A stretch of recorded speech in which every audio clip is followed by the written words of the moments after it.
Hola, bienvenidos todos. Hi and welcome everybody. As you can see from our title screen, today's instructional video is exploring irregular verbs in the present tense. Now, don't start panicking.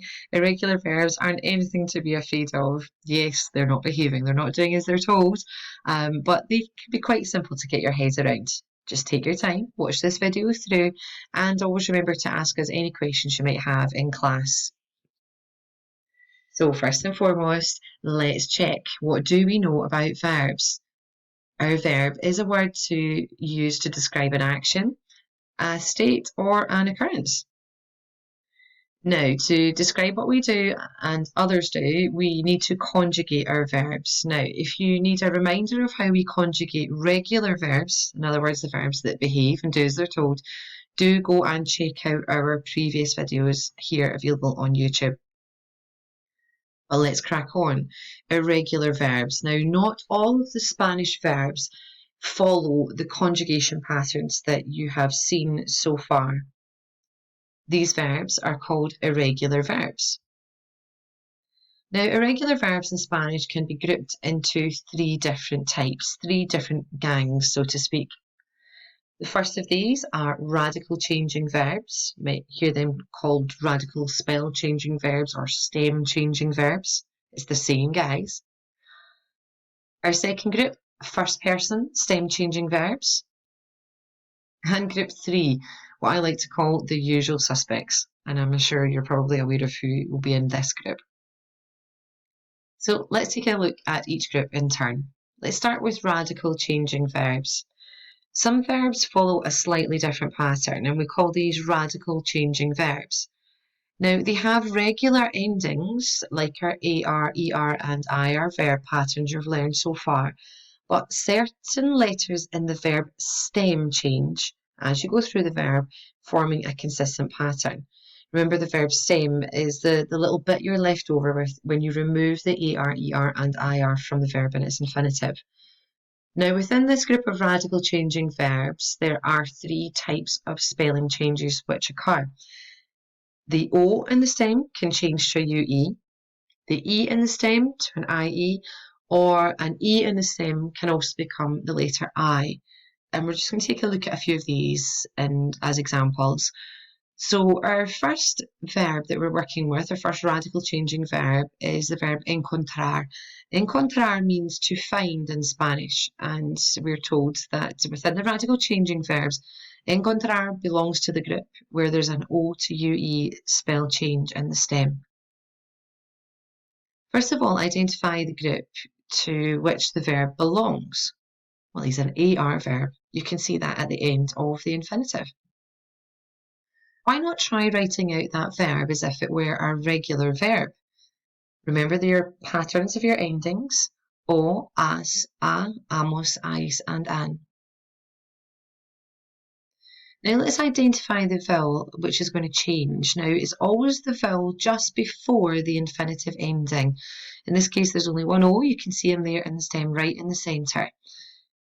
The O will change to a UE, but we only change the O to a UE on parts 1, 2, 3, and 6 of the verb conjugation. Let's take a look at them. Encuentro, encuentras, encuentra, encontramos, encontráis, encuentran. So you can see that this verb encontrar has the same verb endings as a regular AR verb, but in the first, second, third, and sixth part of the verb conjugation, the O is changing to a UE.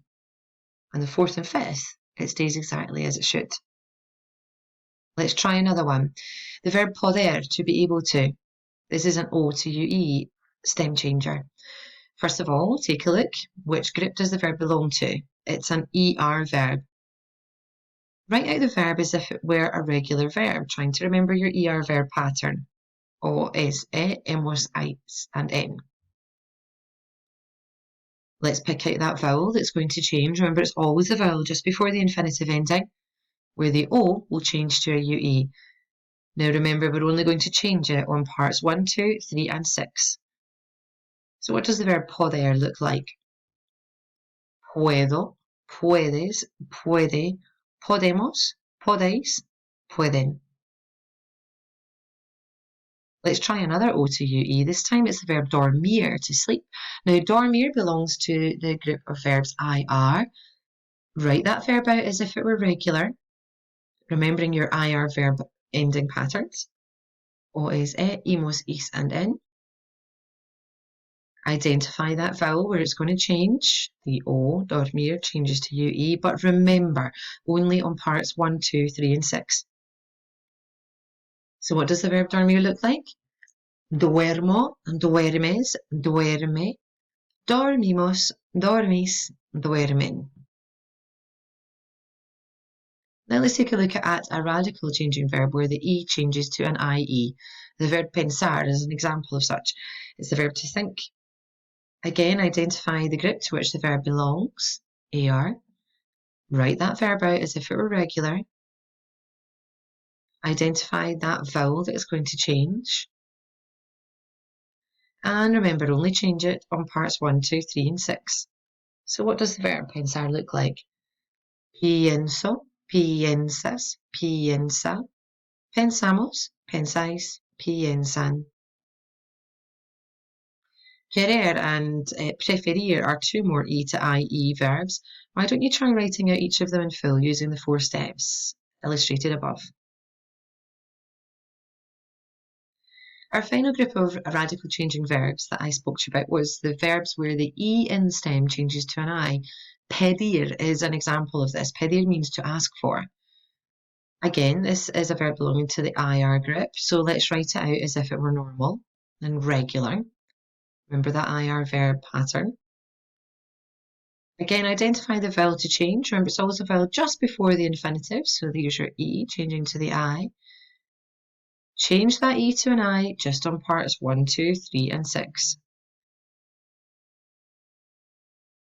Okay, so here's the verb to ask for. Pido, pides, pide, pedimos, pedis, and piden. This E to I change actually only occurs with verbs belonging to the IR group.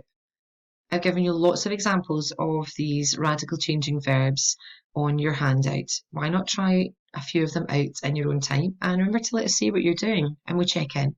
Make sure you're getting it right. So, group number 2. Now, these are what we call first person stem changing verbs. Some irregular verbs just have a different first person, and then the rest of the verb acts as though it were regular. So what we mean is the I part of the verb is irregular and the rest of it is just going to behave. Poner, to put, and is an example of this. Poner. Now you would think if we were going to form this ER verb like normal, the I put would be pono, but it's not. It's pongo, a G coming into that. But then that verb's going to behave just like normal. Pongo, pones, pone, ponemos, ponéis, and ponen. So yeah, it's just the first person where there's a slight stem change and the rest of the verb behave as usual. Like I said there, poner would be regular, like comer, just apart from that extra letter in the first part. Do check your handout. I've given you examples of other first person stem changing verbs. And again, why not try a few of those out and let us see your work. Third and final group then, the ones that I like to call the usual suspects. Unfortunately, not all verbs follow these patterns. They are irregular, but they're not radical ones. They're not first person changing verbs. They're just doing their entire little thing. They're completely and utterly irregular. And they're very common verbs as well. And you really just have to start to learn them and memorize them off by heart. Tener is actually an example of one of these. And you might remember how he looks. Tengo, tienes, tiene, tenemos, tenéis, tienen. And you can see it's doing his own entire little thing all the way down there. In fact, arguably, it's a little bit like a first person changer, tengo, and then it kind of does a radical pattern for the rest of the way. Look at that, second, third, and sixth person. You can see there's an EIE change in the middle there. Tengo, tienes, tiene, tenemos, tenéis, and tienen. Another of our usual suspects you probably would have guessed is the verb ir, meaning to go. Voy, vas, va, vamos, vais, and van. A really regular and common regular verb we see, and a common verb that we use quite often, this verb ir. I mean, really, what would you do if you took the IR off of the end of this verb? You'd be left with nothing. And here are two more very important verbs, and they both mean the same thing, ser and estar, and we've explored these in our class together. These are our usual suspects, our key irregular verbs who always do their own thing. So let's check how well we know these ones. Ser. Soy, eres, es, somos, sois, son. And the verb estar. Estoy, estás, está, estamos, estáis, están. And yes, it's just a case of trying to memorize these patterns to learn them off by heart. And if you need a reminder of when we use ser, when we use estar, check those notes from our sessions this week. So to recap, irregular verbs, they are nothing to be afraid of. They just don't follow the conjugation patterns that you've seen so far. Irregular verbs can be grouped into three different types. Radical changing verbs are 1, 2, 3, 6 stem changers. First person stem changing verbs, where just the I part of the verb doesn't do as it's told, but the rest of the verb is conjugated as normal. And finally, the usual suspects are verbs like tener, ir, ser, and estar that we just simply have to memorize and get used to using them. Luckily, they're quite frequent verbs. We see them a lot.